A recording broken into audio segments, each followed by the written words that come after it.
Hello. पहली बात ये बताओ कि हंसी आई कि नहीं आई। हाँ, कोई बात नहीं, आएगी, हंसी आएगी। आज इस ठंड भरी दुनिया में आपका फिर से स्वागत है। और मैं भैया अपने बिस्तर पे हूँ, लेकिन मेरा मैसेज आप तक पहुँचना बहुत ज़रूरी है। मैसेज मेरा ये है कि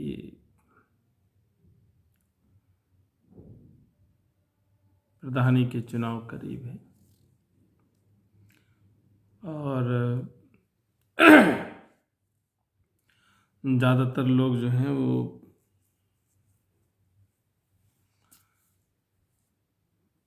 फ़ोन कर रहे हैं कि भैया प्रधानी का मार्केट गर्म है, तो अपने विचार आप हमें बताएं। तो मेरे साथियों, मेरे विचार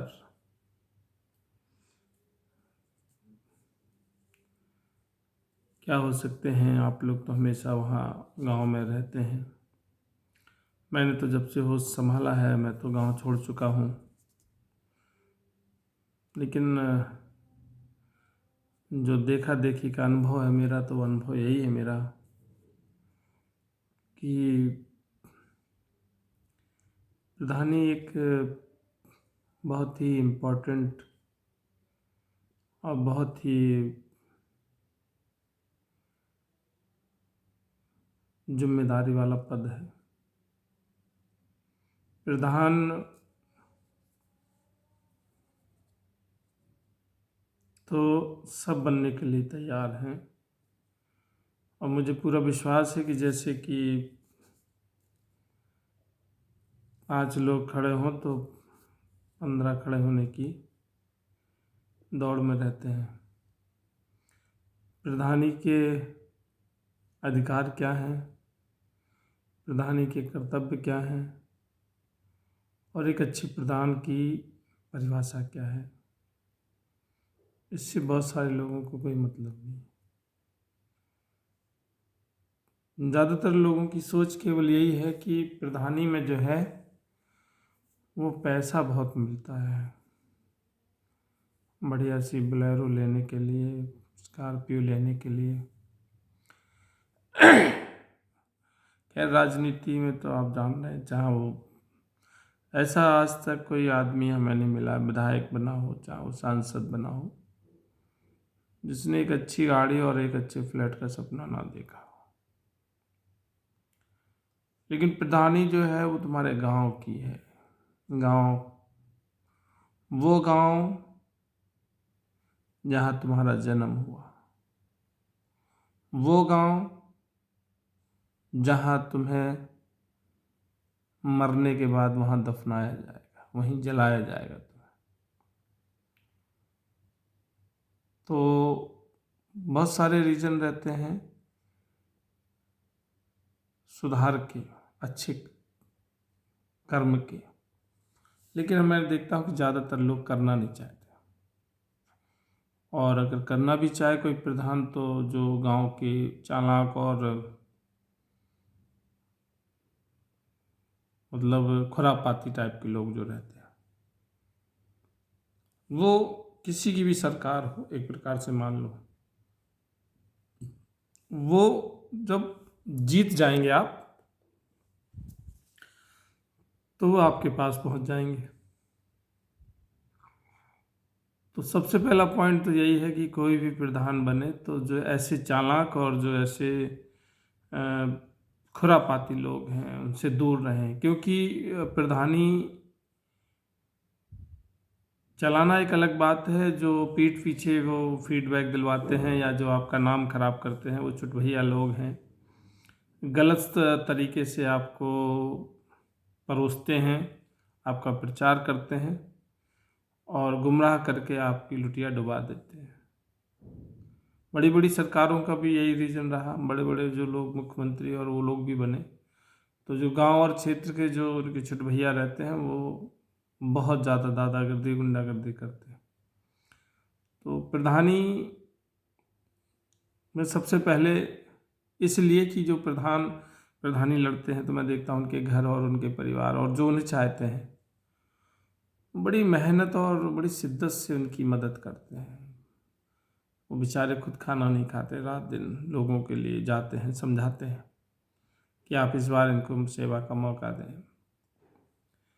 और मैं देखता हूँ कि जब बनने के बाद फिर लोग बाग जिनके लिए वो लड़े और वो किए, जो सच में जिन्होंने मेहनत की, तो आप प्रधान बनने के बाद उनको भूल जाते हैं और जो खुरापाती लोग हैं उनके संपर्क में आप आ जाते हैं और उन लोगों के बीच में फिर से आप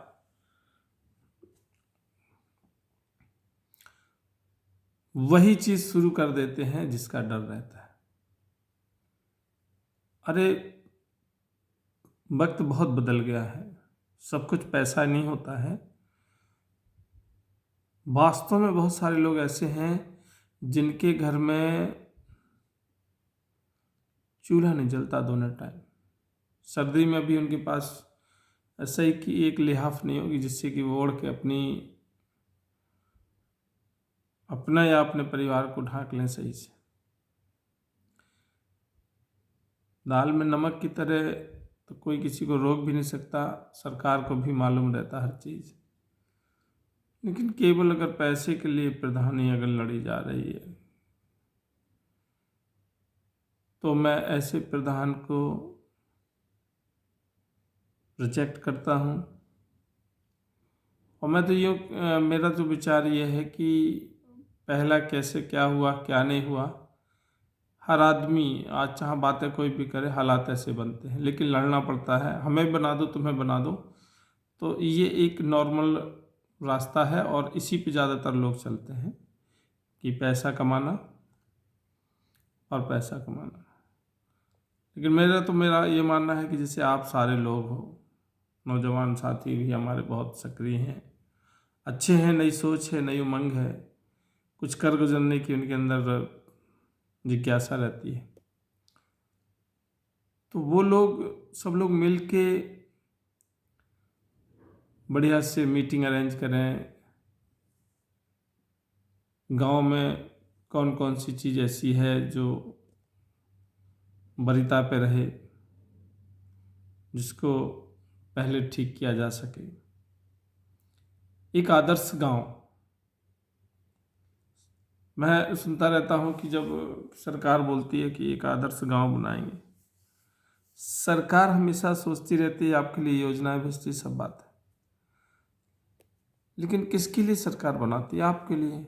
और आप अपने लिए कभी नहीं सोचते, जबकि अगर आप लोग चाह लें तो सरकार भी कुछ नहीं कर सकती। तो आप लोग इस बार सोच लें कि आदर्श गांव बनाएं, हम अच्छा सा गांव बनाएं, अच्छे स्कूल साफ सफाई से हों, उनके लिए प्ले ग्राउंड हो बच्चों के लिए, अपने गांव में बढ़िया साफ सफाई हो, जानवरों की अलग से व्यवस्था हो, रुकने ठहरने की, अपने घर में साफ सफाई हो। और ये आपका कर्तव्य बने कि जो व्यक्ति के पास खाने के लिए खाना नहीं है, जो व्यक्ति के लिए पहनने के लिए कपड़े नहीं हैं, उस व्यक्ति को जाकर संपर्क करें और उसकी तत्काल मदद करें बिना एफर्ट के। बाकी सरकार से आप अपने ब्लॉक में जाएं, योजनाएं तमाम रहती हैं। अगर हो सके तो छोटे छोटे लघु उद्योग ये आप गांव में लगा सकते हैं, जो आपका गांव के लोग आपके गांव में रहें और वो अच्छा सा पैसा भी कमा सकते हैं। सरकार ने बहुत सारी चीज़ें ऐसी निकाल रखी हैं। मैं देख रहा हूँ कि मेरे जो साथ के थे बहुत सारे लोग, कोई दिल्ली चले गए, कोई बम्बई, कोई अहमदाबाद, तो लगभग गांव खाली है। तो हम लोग जाते हैं घूमने तो 1-2 दिन ज़्यादा ज़्यादा मन करता है, फिर जब कोई नहीं दिखता तो चले आते हैं। ज़्यादातर गांव खाली हो गए, शहर में चले आए लोग बाग। तो जब आपका गांव अच्छा होगा, सुंदरता होगा, आदर्श होगा, उठने बैठने में बूढ़े बुजुर्गों के साथ कहानियों सुनने की व्यवस्था होगी, तो मुझे लगता है कि बेबस लोग फिर अपने गांव की तरफ वापस लौटेंगे। उनके खाने पीने की व्यवस्था, 2 वक्त के पैसे कमाने की व्यवस्था उनके गांव में जब हो जाएगी तो वो अपने गांव में फिर से वापस आएंगे। तो कुछ ऐसा करो कि तुम्हारे गांव से कोई भाई ना दिल्ली जाए, ना अहमदाबाद जाए और ना परदेश में कहीं जाए। वो अपने गांव में ही रह के अच्छे से भरण पोषण कर सके और हम लोगों के बीच में रह सके। तो ये मेरा छोटा सा सुझाव है आप लोगों के लिए। अगर आप लोग समझो तो अच्छी बात है और करना भी चाहिए मेरे हिसाब से, क्योंकि बातें तो बहुत सारी हैं, बातें तो करने को खूब कहते रहेंगे, सभी कह देते हैं, लेकिन कहते हैं करेगा कौन? कोई आकाश से नहीं बादल फटने वाला है, ना कहीं से कोई फरिश्ता आने वाला है। आपका घर है, आपका गांव है, आपकी जननी है, आपकी मिट्टी है। सुधार आपकी जिम्मेदारी है और कैसे करना है कैसे नहीं करना ये आपकी प्रॉब्लम है या आपकी समस्या है। तो हम सब लोगों को इन विषयों पे ज़रूर सोचना है और ऐसे विचार करके आपस में बैठ के इस पे निर्णय लें और